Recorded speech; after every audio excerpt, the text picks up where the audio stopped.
Nanti suatu saat ketua DKM akan mengecek rumah per rumah yang tidak pernah sholat subuh akan didatangi. Jangan sampai ada warga yang selama ini tidak pernah datang ke masjid, sholat 5 waktu nggak kelihatan, sholat Jumat alasannya di kantor, sholat Id liburnya panjang, mudik alasannya nggak kelihatan. Ketika meninggal minta disolatkan, harusnya jenazahnya malu, Masya Allah.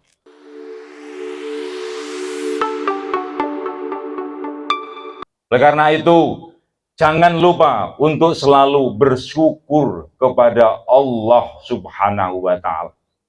Nikmat yang paling agung, nikmat yang paling besar adalah nikmat Islam dan iman. Harus kita jaga iman kita. Kita jaga iman keluarga kita. Jangan sampai ada keluarga kita yang melenceng imannya, tidak berakidah Islam, tetapi melenceng jauh.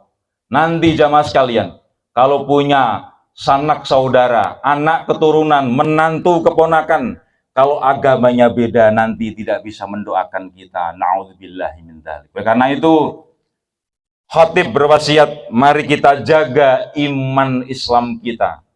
Sebagaimana firman Allah, wala tamutunna illa wa antum muslimun.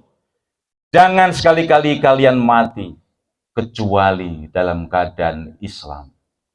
Salawat dan salam mudah-mudahan tercurahkan kepada Nabiullah Muhammad sallallahu alaihi wasallam. Allahu Akbar, Allahu Akbar, Allahu Akbar, Allahu Akbar walillahil hamd. Ma'asyiral muslimin wa zumratal mu'minin rahimakumullah. Tema khutbah pada Idul Adha pagi hari ini adalah hikmah berkorban. Kisah tentang bagaimana Nabiullah Ibrahim alaihi salam diuji oleh Allah untuk mengorbankan putranya yang bernama Nabi Ismail alaihi salam. Kita sudah hafal semuanya, sudah diajarkan sejak kecil hingga dewasa hingga tua. Nabi Ibrahim diuji Allah untuk menyembelih putranya, kemudian oleh Allah diganti dengan kibas, dengan domba. Jamaah sekalian, ada beberapa hikmah terkait dengan kisah Nabiullah Ibrahim yang akan khatib sampaikan pada pagi hari ini. Yang pertama, taat kepada Allah Subhanahu wa Ta'ala.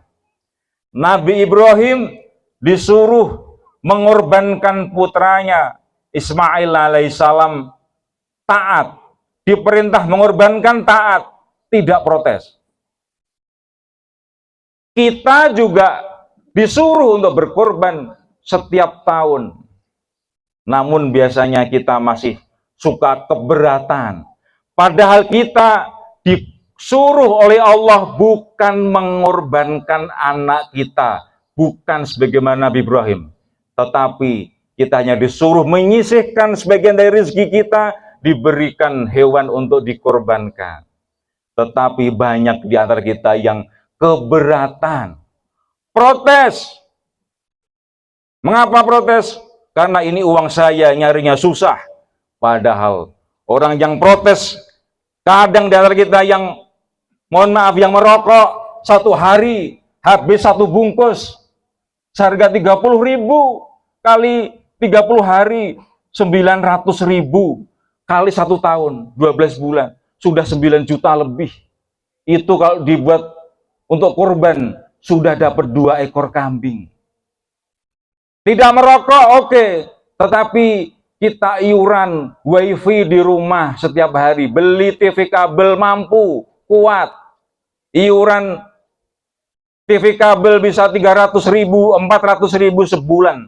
Kali 1 tahun bisa 4 juta. Itu sudah di atas harga kambing untuk dikorbankan. Kira-kira nanti bagaimana di hadapan Allah kalau sampai ditanya nanti oleh malaikat ketika kita sudah dikuburkan, kenapa kamu aku beri rizki untuk berkorban hanya sekali dalam setahun, tapi kamu masih beralasan saja, alasan tidak mampu, tidak kuat, tidak punya uang. Padahal kita mampu bayar paket internet, kita kuat. Beli HP, setiap kali ada HP yang baru kita beli. Tetapi hanya untuk berkorban. Yang korbannya nanti menjadi teman kita ketika semua kita sudah di alam mahsyar. Sebagai bekal amal soleh kita. Kok tidak mau? Kira-kira bagaimana nanti ketika kita menghadap Allah Subhanahu wa Ta'ala di yaumul hisab, dari perhitungan. Oleh karena itu jemaah sekalian, bagi yang memiliki rezeki, kita, saya lagi, kita tidak suruh menyembelih anak kita, tidak. Kita hanya disuruh berkorban 1 kali dalam 1 tahun. Untuk tahun ini, korban yang sapi senilai 1 orang kurang lebih 3,7 juta. Yang kambing bisa lebih murah lagi. Beruntunglah orang-orang yang mampu berkorban dan tahun ini berkorban. Dan merugilah bagi warga yang diberi kesempatan oleh Allah rezeki untuk berkorban, tetapi tidak mau berkorban. Kata Rasulullah Shallallahu Alaihi Wasallam, orang yang diberikan keleluasaan rezeki oleh Allah, tetapi tidak mau berkorban, jangan dekat-dekat masjid kami. Jangan dekat-dekat masjid kami, la yakrobanna masjidan. Dengan memakai nun taukid, penguatan. Jangan pisan-pisan, ulah sekali-kali ngadekat ke masjid orang.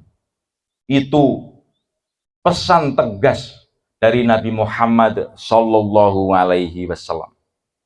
Kemudian jamaah sekalian, perintah Allah terkait dengan korban ini yaitu yang tadi saya sampaikan, fasolli li rabbika wanhar, dan sholatlah untuk Tuhanmu, li rabbika wanhar, dan berkorbanlah. Berkorban di sini disandingkan dengan kata sholat.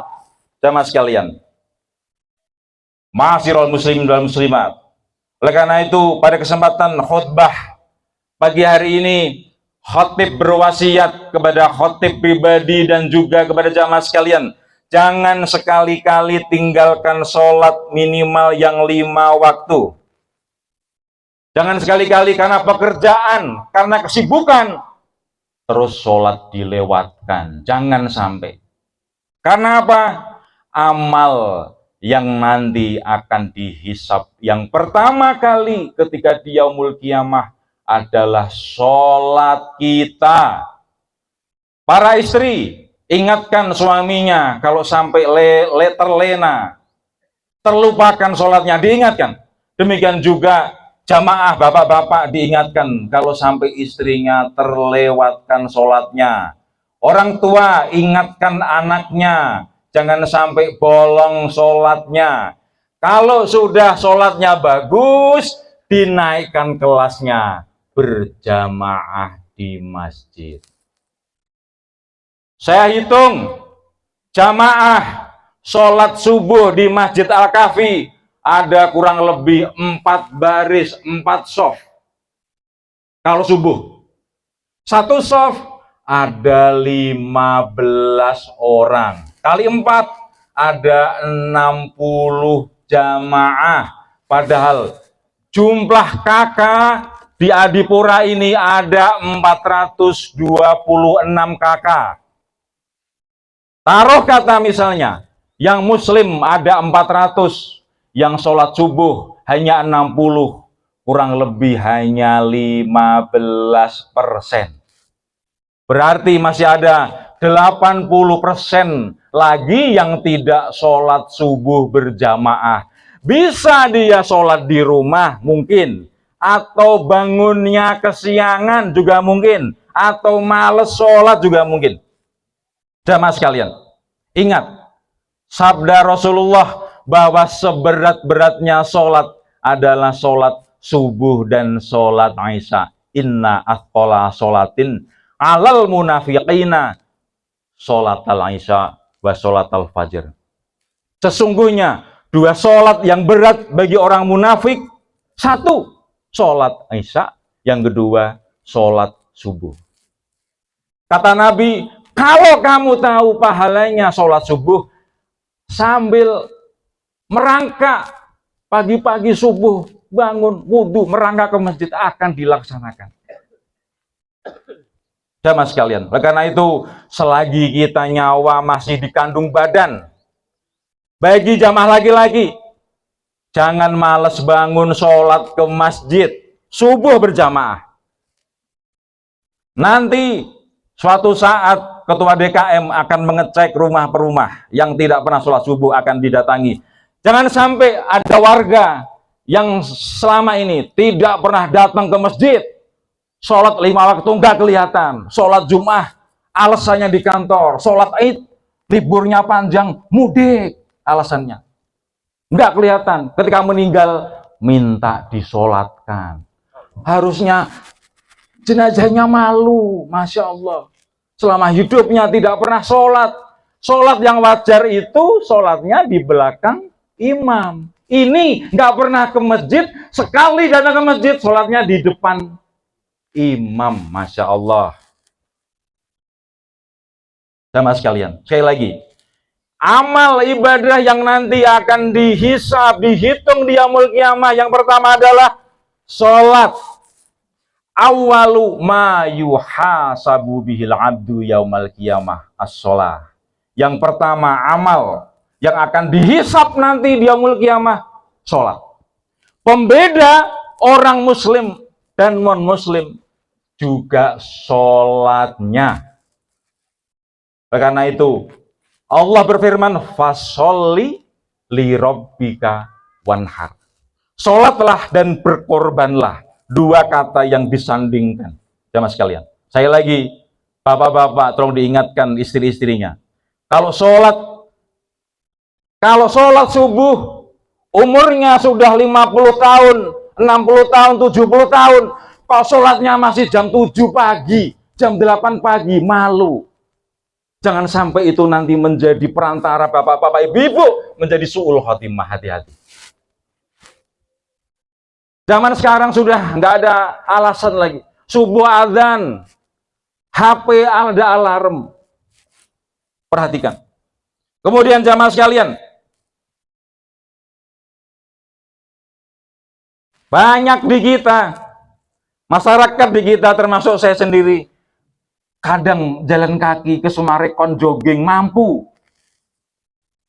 Naik sepeda sampai Garut bisa. Sampai Lembang Punclut kuat. Tapi ke masjid yang cuman berapa puluh meter, kenapa kaki terasa berat? Masya Allah. Padahal Allah sudah memberikan kaki yang sempurna, bisa untuk berjalan, tangan yang sempurna, mulut yang sempurna, mata yang sempurna. Kira-kira nanti bagaimana kita akan bertanggungjawabkan di hadapan Allah atas semua nikmat ini kalau kita disuruh beribadah saja masih berat. Tidak disuruh menyembelih anak kita, Bapak Ibu sekalian. Kita hanya disuruh untuk berkorban setiap tahun, keluarkan dari rezeki kita. Kemudian jamaah sekalian, Buya Hamka Haji Abdul Malik Karim Amrullah mengatakan, kalau kalian ingin melihat orang Islam, lihatlah ketika hari raya penuh. Tapi kalau kalian ingin melihat orang yang beriman, tengoklah masjid ketika waktu subuh. Itulah pesan dari Buya Hamka. Kemudian jamaah sekalian, berikutnya hikmah dari kisah penyembelihan kurban yang kedua. Nabiullah Ibrahim menyembelih putranya, diperintah oleh Allah. Bagaimana tanggapan putranya? Di dalam Al-Quran dikisahkan Nabiullah Ibrahim menanyakan kepada anaknya, ya bunayya inni arafil manami anni adbahuka fandur ma tara. Kurang lebih terjemahannya, hai anakku, aku di dalam mimpi diperintah oleh Allah untuk menyembelih engkau. Kira-kira bagaimana pendapatmu? Bagaimana jawaban Nabiullah Ismail? Ya abati, Ifhal ma tu'mar satajiduni insyaallah minas sabirin. Wahai ayahku, laksanakan apa yang Allah perintahkan untuk kamu. Insya Allah engkau mendapati aku termasuk orang-orang yang sabar, orang-orang yang sabar. Anaknya tidak protes, mau disembelih sama bapaknya. Karena apa? Itu perintah Allah. Mungkin kalau sekarang kita disuruh menyembelih anak kita oleh Allah, protes ke Komnas HAM, protes lapor ke aparat penegak hukum, ini aturan tidak adil, anak saya kok disuruh menyembelih. Tuh, kalau Allah memilih orang yang menjadi nabi, itu imannya sudah tinggi. Beda dengan level kita. Bayangkan bapak-bapak sekalian, belum tentu bapak-bapak, ibu-ibu dipilih oleh Allah untuk mengorbankan putranya, belum tentu mau. Itu mencerminkan iman kita. Teman sekalian, karena itu mari kita didik anak kita agar menjadi soleh dan solehah sebagaimana Nabiullah Ismail, putra Nabi Ibrahim.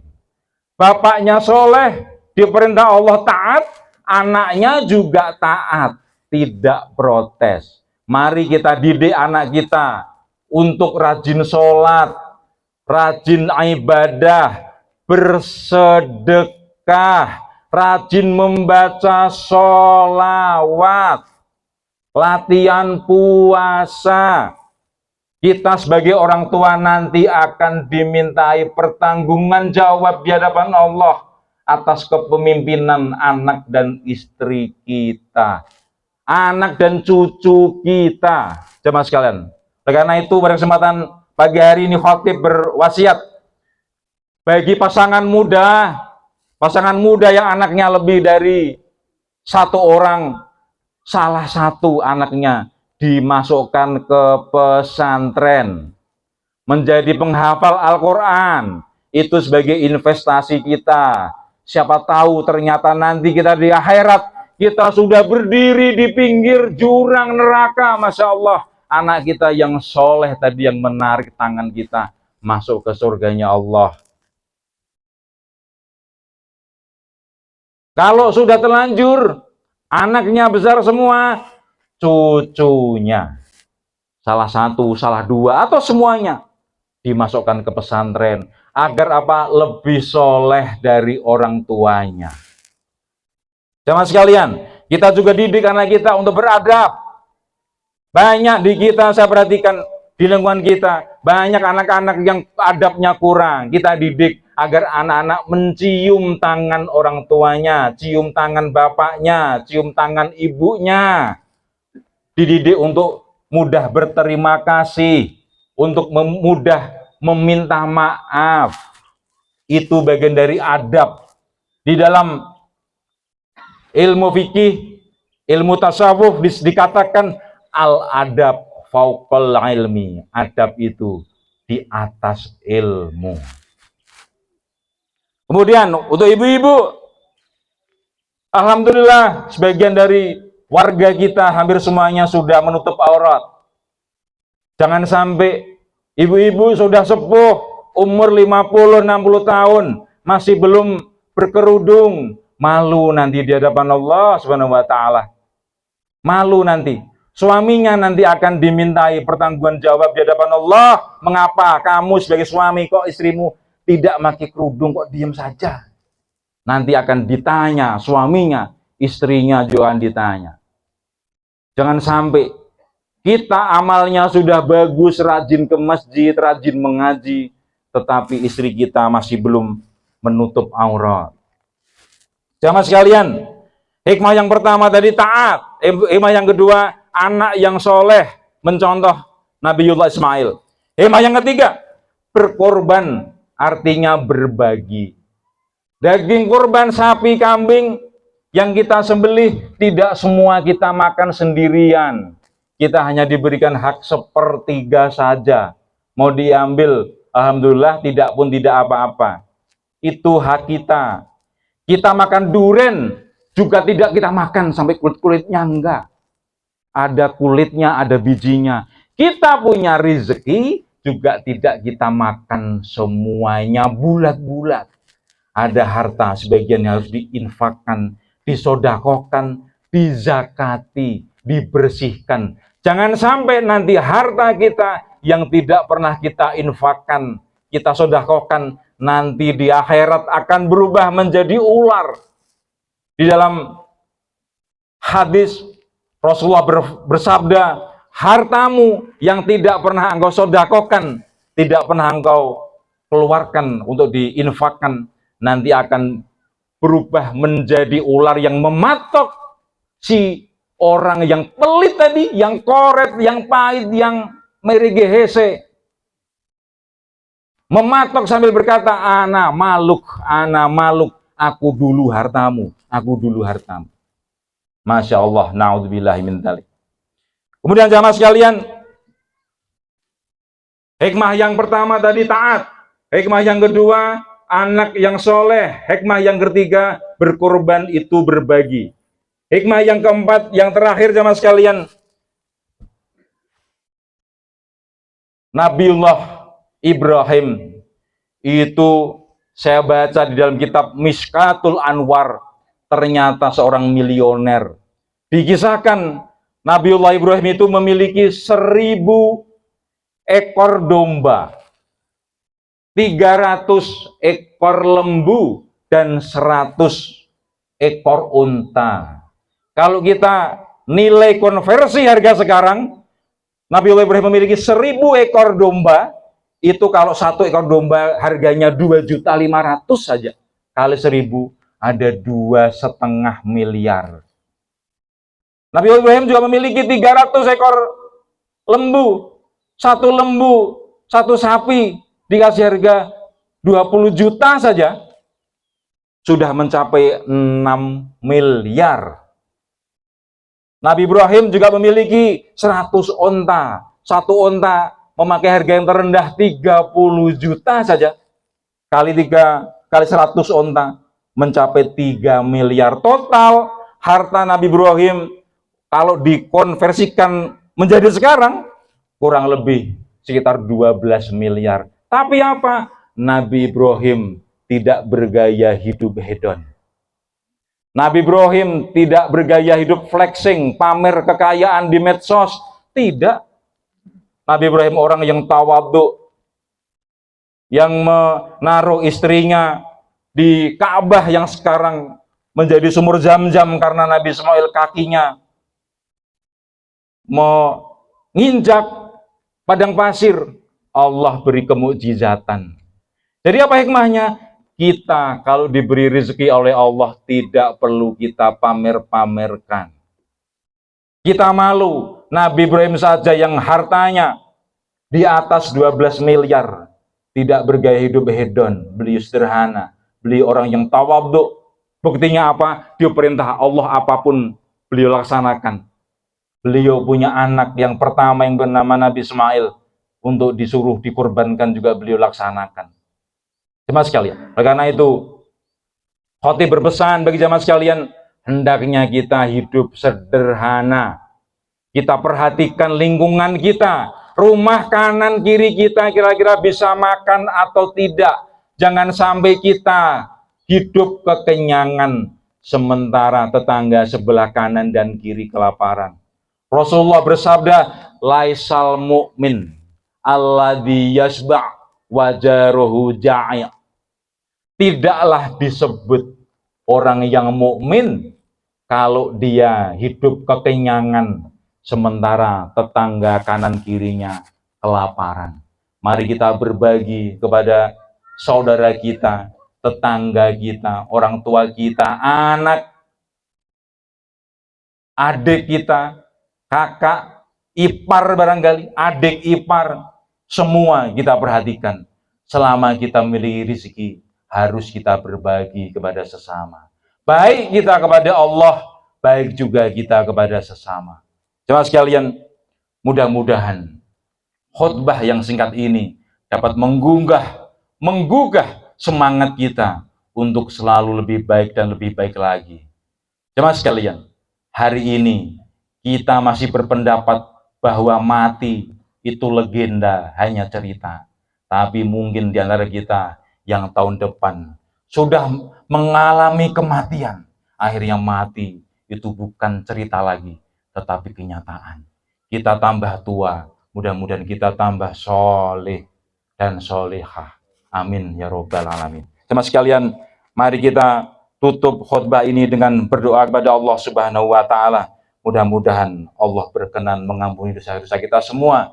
Kita semua hamba yang dhaif, yang banyak berbuat maksiat, banyak berbuat dosa. Mudah-mudahan Allah mengampuni dosa kita, dosa pasangan hidup kita, dosa orang tua kita, dosa anak keturunan kita. Mudah-mudahan Allah tetapkan iman Islam di hati kita, dan kelak ketika kita dipanggil Allah, kita semua husnul khatimah. Amin ya robbal alamin. Innallaha wa malaikatahu yusholluna 'alan nabi ya ayyuhalladzina amanu shollu 'alaihi wa sallimu taslima. Allahumma sholli wa sallim ala nabiyyina Muhammad wa ala alihi wa ashabihi ajmain. Allahumma rida 'anil khulafa'ir rasyidin Abi Bakrin wa Umar wa Utsman wa Ali wa an sa'iri ashabi nabiyika ajmain wa 'anit tabi'in wa 'anit tabi'in wa man tabi'ahum bi ihsanin ila yaumiddin bi rahmatika ya arhamar rahimin. Amin amin ya robbal alamin. Allahumma ighfir lil muslimina wal muslimat wal mu'minina wal mu'minat al ahya'i minhum wal amwat innaka sami'un qaribun mujibu da'wat faya qadiyal hajat. Rabbana hab lana min azwajina wa dzurriyyatina qurrata a'yun waj'alna lil muttaqina imama. Allahumma arinal haqqa haqqa warzuqna ittiba'ah wa arinal batila batila warzuqna sinabah. Allahumma inna nas'alukal afiyah fid dunya wal akhirah. Allahumma inna nas'aluka salamatan fid din wa afiyatan fil jasadi wa ziyadatan fil ilmi wa barakatan fil rizqi wa taubatan qoblal maut wa rahmatan 'indal maut wa maghfiratan ba'dal maut. Allahumma hawwin 'alaina fi sakaratil maut wan najata minan nar wal 'afwa 'indal hisab. Allahumma inna nas'aluka husnal khatimah wa na'udzubika min su'il khatimah. Allahumma ighfir lana wa liwalidina warhamhum kama rabbawna shighara. Allahumma ansur ikhwananal muslimina fi Palestin. Allahumma ansur ikhwananal muslimina fi Palestin. Allahumma ansur ikhwananal muslimina fi Palestin wa rohingya wa fi kulli makan wa fi kulli zaman. Rabbana taqabbal minna innaka antas samiul alim wa tub alaina innaka antat tawwabur rahim. Rabbana atina fid dunya hasanah wa fil akhirati hasanah wa qina adzabannar. Subhana rabbika rabbil izzati amma yasifun wa salamun alal mursalin walhamdulillahi rabbil alamin. Barakallahu li wa lakum wa billahi taufiq wal hidayah wa ridha wal inayah. Wassalamualaikum warahmatullahi wabarakatuh.